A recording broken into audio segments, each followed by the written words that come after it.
Yosia berumur 8 tahun pada waktu ia menjadi raja, dan 31 tahun lamanya ia memerintah di Yerusalem. Nama ibunya ialah Yedida binti Adaya dari Boskat. Ia melakukan apa yang benar di mata Tuhan dan hidup sama seperti Daud, bapa leluhurnya, dan tidak menyimpang ke kanan atau ke kiri. Dalam tahun yang ke-18 zaman Raja Yosia, maka Raja menyuruh Safan bin Azalia bin Mesulam, panitera itu, ke rumah Tuhan. Katanya, "Pergilah kepada imam besar Hilkia. Suruhlah ia menyerahkan seluruh uang yang telah dibawa ke dalam rumah Tuhan, yang telah dikumpulkan oleh pihak rakyat, oleh penjaga-penjaga pintu. Baiklah itu diberikan mereka ke tangan para pekerja yang diangkat untuk mengawasi rumah Tuhan, supaya diberikan kepada tukang-tukang yang ada di rumah Tuhan untuk memperbaiki kerusakan rumah itu, yaitu untuk tukang-tukang kayu, tukang-tukang bangunan, dan tukang-tukang tembok, juga bagi pembelian kayu dan batu pahat untuk memperbaiki rumah itu. Tetapi tidak usahlah mengadakan perhitungan dengan mereka mengenai uang yang diberikan ke tangan mereka, sebab mereka bekerja dengan jujur." Berkatalah imam besar Hilkia kepada Safan, panitera itu, "Telah kutemukan kitab Taurat itu di rumah Tuhan." Lalu Hilkia memberikan kitab itu kepada Safan, dan Safan terus membacanya. Kemudian Safan, panitera itu, masuk menghadap raja. Disampaikannyalah kabar tentang itu kepada raja. "Hamba-hambamu ini telah mengambil seluruh uang yang terdapat di rumah Tuhan dan memberikannya ke tangan para pekerja yang diangkat mengawasi rumah itu."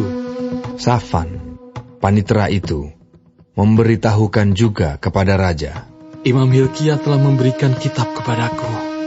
Lalu Safan membacakannya di depan raja.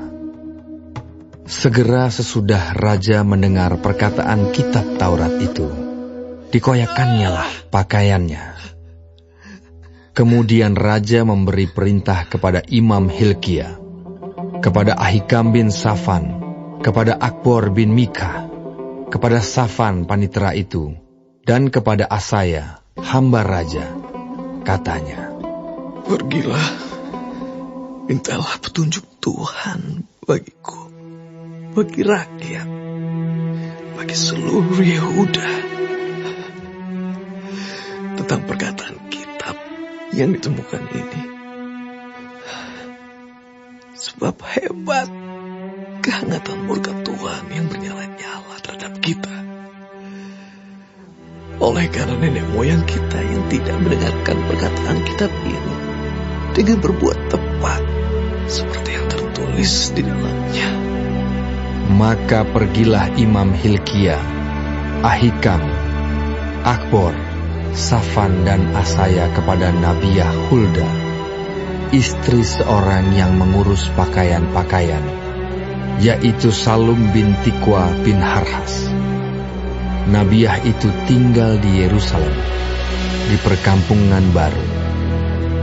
Mereka memberitakan semuanya kepadanya. Perempuan itu menjawab mereka, "Beginilah firman Tuhan Allah Israel. Katakanlah kepada orang yang menyuruh kamu kepadaku. Beginilah firman Tuhan.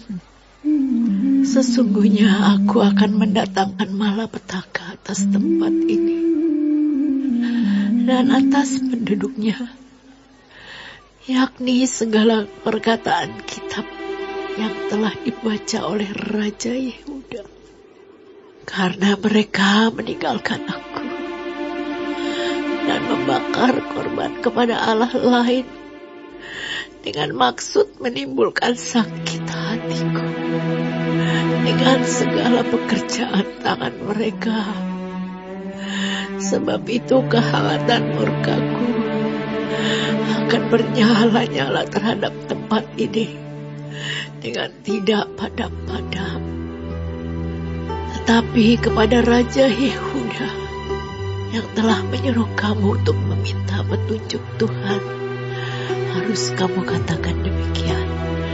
Beginilah firman Tuhan Allah Israel mengenai perkataan yang telah kau dengar itu. Oleh karena kau sudah menyesal dan kau merendahkan diri di hadapan Tuhan pada waktu engkau mendengar hukuman yang kufirmankan terhadap tempat ini dan terhadap penduduknya, bahwa mereka akan mendahsyatkan dan menjadi kutuk.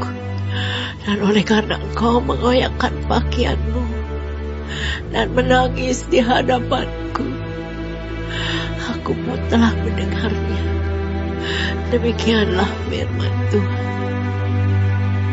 Sebab itu, sesungguhnya aku akan mengumpulkan engkau kepada nenek moyangmu, dan engkau akan dikebumikan ke dalam kuburmu dengan damai.